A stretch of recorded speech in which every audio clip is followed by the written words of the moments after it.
An American scientist, Carl Anderson, is sitting at his computer preparing his report that the Seelbach project cannot be continued because many processes have been disturbed and its legitimacy is in question.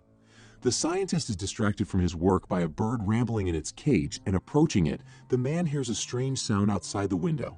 Opening the curtains, he sees a drone pointing its camera at him. A few seconds later, there is an explosion. In his apartment, ex-intelligence man Guy Hien is suffering from a wild headache. The man tries to find the rest of the painkillers on his desk, but nothing comes out. He has long since used up everything he had in reserve. One of the government leaders contacts the doctor in the lab and tells him what happened to Anderson. It becomes clear that the project must urgently be moved elsewhere because someone else has become aware of it. Jai Hyun goes to the hospital to see his buddy, who secretly gives the buddy a prescription painkiller, once again asking him not to show up unannounced. The man goes off to the waterfront, where he appears to be completely alone, and takes the medicine, inhaling it through a plastic cup. When relief sets in, the guy falls asleep and is awakened by a knock on his window. Several men introduce themselves as employees of a certain office and very insistently ask Guy Hyun to go with them, without answering unnecessary questions. The retired intelligence agent is brought to a ship with a secret laboratory hidden inside. Dr. Lin, the head of the lab, tells Guy Hyun about some experiments of hers, but he understands nothing until he is shown a guy living in a kind of seaside-inspired flask. The guy is no different from an ordinary person, at least at first glance. He sits on the shore, looking out over the water, and a small white bird perches on his shoulder.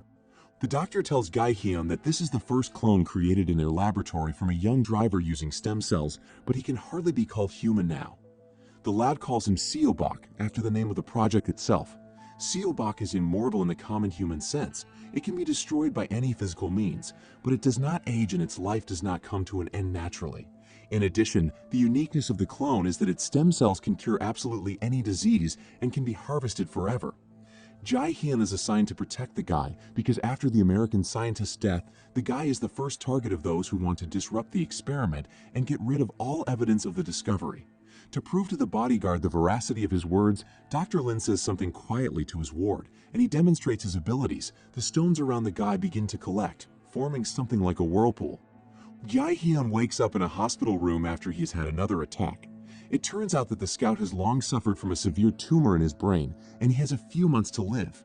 The doctor promises the bodyguard that if he pulls it off, they can use Seelbach's bone marrow to cure his tumor. Guy Hyun is also summoned to speak with the founder of the lab, who has direct ties to the government. He too asks the scout to accompany the sample to a secret bunker, in exchange for them taking him into the program and trying to cure his tumor. Seelbach is given a white medical suit and a respirator. Then the guy and his bodyguard are loaded into a large truck equipped with medical equipment and sent to the designated location, accompanied by several vehicles. Guy Hyun tries to get to know the young man, but he is still wary of him and takes his hand off. The bodyguard notices that they are driving in the wrong direction and contacts the escort car, but from their response, the man immediately realizes that something is wrong. The escorts also guess that they have failed to lie and tell their supervisor that the bodyguard has figured out their deception. The founder of the laboratory, who commands the diversion, orders them not to make a fuss and to continue to mislead the bodyguard until his American comrades intercept the sample. But things don't go according to plan for either side. A firefight breaks out on the road, and someone destroys all of the escort vehicles. The truck flies off the road and comes to a stop.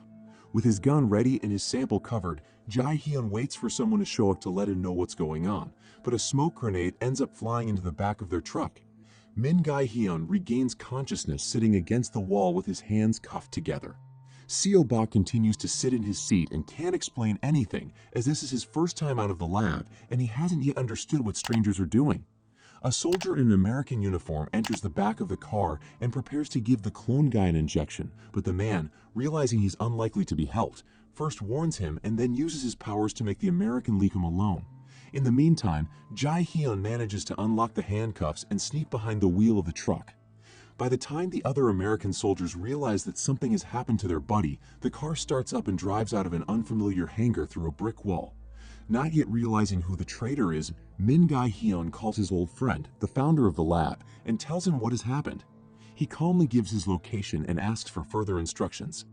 The truck won't start and Guy Hyun decides to walk, but Seelbach refuses to follow his bodyguard until he tells him why someone is after them and why he can trust him. The scout has no choice but to confess that he expects to be cured. The young men's journey takes them through the town market. Finding himself in a crowded place for the first time, Seobok looks at the store windows in grocery stores with amazement, which draws even more attention to himself and his strange costume. Guy Hyun even has to spend his own money to change his ward into normal clothes, which are to the boy's taste. Jae Hyun takes the boy to a secret base where they manage to get some weapons and take a little break. The bodyguard feeds the boy some noodles, which he likes so much that he happily asks for more. During dinner, the guard tries to get him to talk and find out what he liked to do in the lab, but it turns out that apart from experiments and occasional contact with Dr. Lin, we thought was his mother, the guy has never encountered anything else. On the monitor screen, Min Gae-hyun sees that people from the lab's founder have come to see them, and the bodyguard quietly opens the door for them, expecting help. But it almost immediately becomes clear that they came with not so good intentions and their objective is to make the specimen disappear. The man covers the guy by himself, also making projectiles flying at them bounce off an invisible shield, and then he beats off bad guys.